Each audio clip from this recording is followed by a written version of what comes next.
Okay.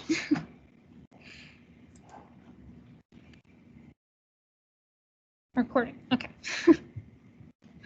So we missed the warm up, but so distance and accumulated change.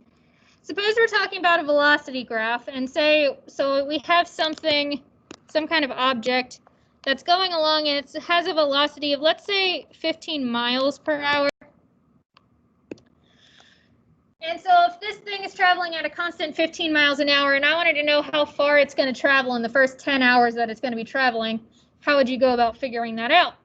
Well, if you know a little bit of physics, or if you think about it a little bit, we can find the distance by calculating the rate, the velocity, times the time, how fast are you moving, multiplied by how long you're moving at that speed. So we'd be able to say that the distance this thing travels in that 10 hours, that first 10 hours, would be whatever 15 miles per hour times 10 hours is. Well, 150 miles. So at a constant speed, that's pretty easy to figure out. You just take your speed, multiply it by how long you're traveling for that speed, and you've got how far you've gone. Does that 150 miles somehow show up graphically? And yes, but you might not realize why. So if we consider the graph here, we're cutting it off at the 10th hour. And essentially, if you think about it, this length on the x-axis would be 10. And this on the y-axis would be 15. And if you think of that now as just a rectangle, if you multiply that 10 and that 15, it gives you the area. So essentially, if we think about this area in here, that area of that rectangle is also going to be 150, which is equivalent to the amount of miles I drove, or whatever. That's not a coincidence. In this very case, if this is a velocity function, if it's constant, that distance that we travel is actually going to be perfectly equivalent to that area underneath of that velocity function.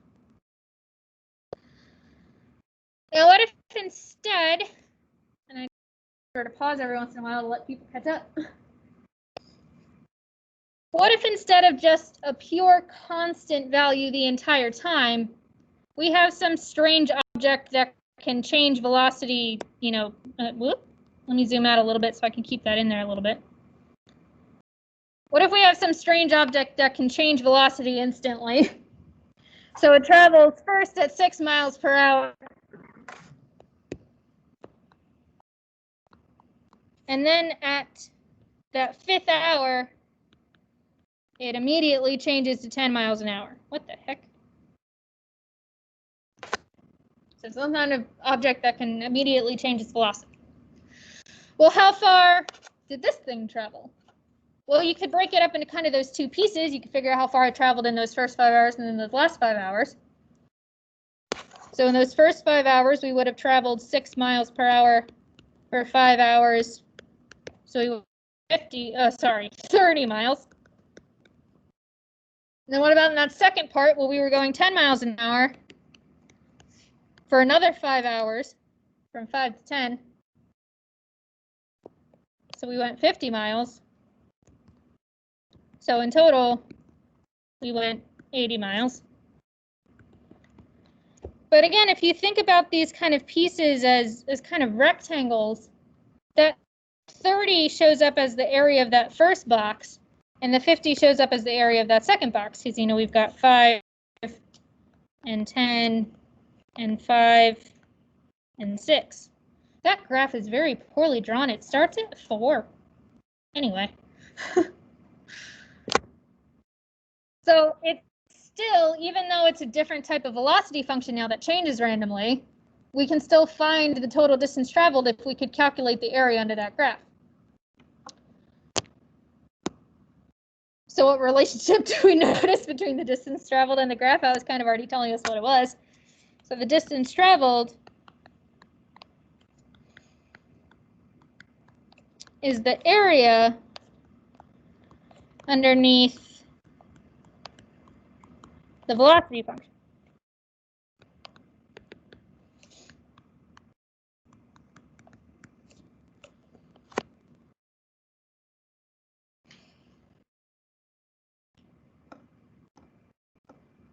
Now, what if we didn't have constant or piecewise constant, which is what that second one was, velocity curve? Instead, we had that our velocity was just some 5x, so it's changing over time. We're accelerating. Our velocity is changing at every second.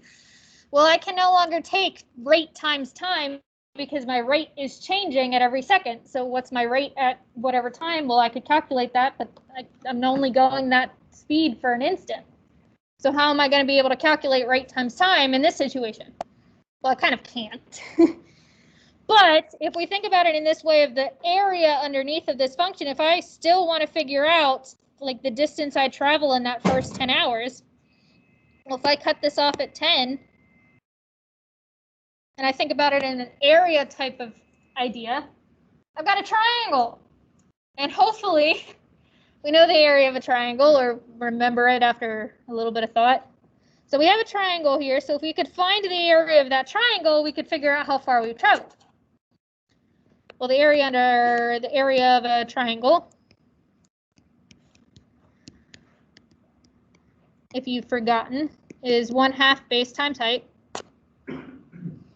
So we've essentially got a base of 10 and a height of 50.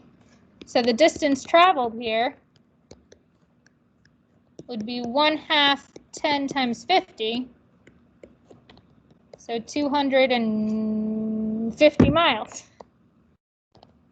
That 0 is dumb. So even though I couldn't use that rate times time situation anymore, I could still figure out the total distance I traveled because we recognize that if I find the area underneath of a velocity function, I can find distance. I'll hold on a couple seconds. Now, I don't think we're going to get into any like official examples today because we'll run out of time. But what we're going to do now is we're going to kind of, it's not going to stay that easy. Of course, it can't. But we're going to kind of get the idea of what we're going to be doing, and then we'll see the actual examples on Friday. So that's all fine and dandy if we can find the area underneath of the function. But what if it's not a nice shape? What if you've got a function that doesn't turn into a triangle or a square or a rectangle? What if you have, I'm going to draw this twice. I'm going to try to draw the same function twice, but you know, I'm a human being, so that's not going to happen.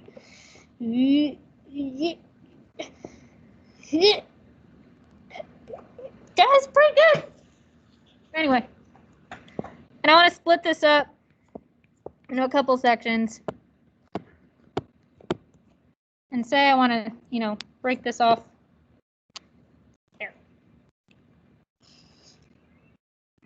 So say this was my velocity function and I wanted to find the distance traveled in, let's say each one of those little tick marks is a 1 just for my sanity. Let's say I wanted to figure out how far we traveled in those 5 hours. That doesn't become a shape that I know the area of. So how are you going to still be able to find this? Well, we're not going to be able to find it perfectly yet. But what we're going to do is we're going to estimate, let me write this awkwardly up here, with known shapes. And in our case, we're going to use rectangles.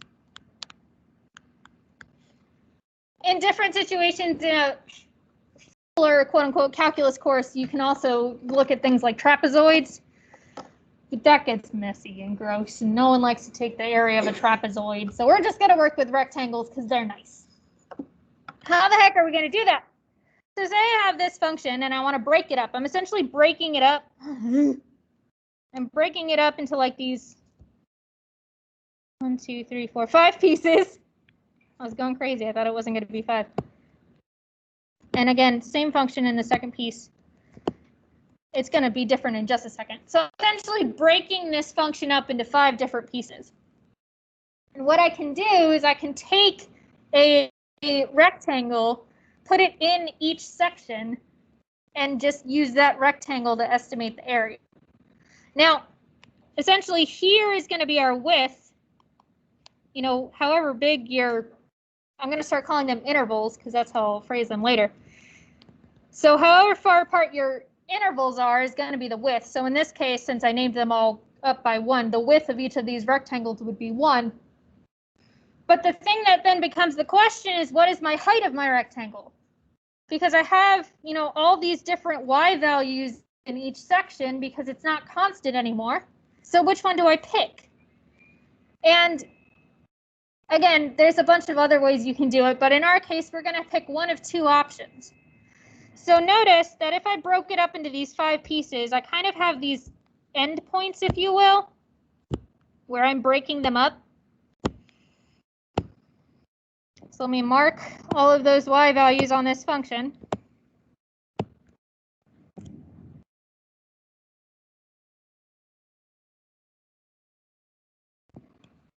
And so if we consider, I'm going to erase this in a second, but if we consider just one of these pieces at a time, which y value am I going to use for my height? I'm going to say that I have 2 choices. I can either use the y value of the point on the left or the y value of the point on the right. I get to, well, sometimes you get to pick, sometimes you're told because they will be called right side sums and left side sums. And in our case, we're always going to choose the same one each time. So if you decide to start with a left point in the first one, you have to choose the left point in the second one and the third one and the fourth one and so on and so forth. So, and this is why I drew 2 of them. So let me get a different color in here. Make this the tiniest bit thicker so it'll show up. So say I wanted to go with a right side approximation first. So I'd look at that little interval in there and I say I'm going to pick my right endpoint, and that's the height of my rectangle that I'm going to use. I drew that rectangle a little too large, but and then I move on to like that second interval, and the one on the left would be the one that I already drew the blue over, but I'm using the ones on the right, so I choose the one on the right. That's the y value I'm going to pick for my rectangle. Move on to your next one. You pick the right endpoint. That's the height you're going to use for your rectangle. Pick the right endpoint. That's the height you're going to use for your rectangle. Pick the right endpoint. That's the height you're going to use for your rectangle. And again, we're unfortunately don't have time to get to an official example today.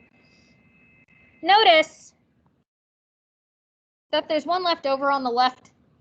A lot of people latch on to that idea when we do one, like a table is the next one we won't get to today, but anyway. So notice that there's kind of like all of those options, and we used all of them, but one of them on the left. And then if I wanted to do a left sum, I do the same idea where I consider these intervals in each case by themselves, and which y value do I pick? I pick the y value associated with the point on the left. So in this kind of first rectangle here, I'll pick the point on the left, and that will be the height that I use for the rectangle. And in the second, I'll pick the one on the left and the one on the left. Unfortunately, they almost end up looking like the same value. The one on the left, and I did it again, and the one on the left. And notice that there's one on the right that we don't use. Now, note that in both of these cases, so Catherine, usually you're told which one they you to take. Sometimes you're asked to find both. If they don't specify, you get, but most of the time, this is a situation where they will usually tell you which one they want you to do. Notice in both types, there's some area above the graph that we're picking up. Like in the one on the left, there's like this area up here. And then there's also area below the graph that we don't get, essentially in both situations. So that's why this is an estimate. So this isn't going to be the perfect area, but this is how we're going to estimate it. It's the best we can do. We can split it up into all these sections, use something we can actually find the area of, add up all the areas of the rectangles, and that'll give us a decent estimate of what the area underneath of that function is. Does that make sense? So that's what we're going to do eventually. And essentially the idea of this is the more rectangles you use, the better the estimation's going to be, right? If we could take a crap ton of rectangles, we would essentially be perfect, right? If those rectangles could be obnoxiously small, it would be perfect. Now, we're not going to do that because that would take 5 years to calculate. We usually only take 5 or 10. Maybe 10 is like the max I'll ever do. But the more rectangles you take, the better, because that's going to start getting rid of some of this area that we pick up above and some of the area that we don't pick up below. But anyway, that's essentially what we're going to be doing. Probably just on Friday, and then anyway, for the next couple of days, we'll be talking about that. But we're out of time. So we'll go ahead and we'll take our quiz. It should be up on Blackboard. I think it just appeared like literally right now. For y'all on Teams. Let me stop the recording and get y'all off the big screen, and then please put up your web cams recording.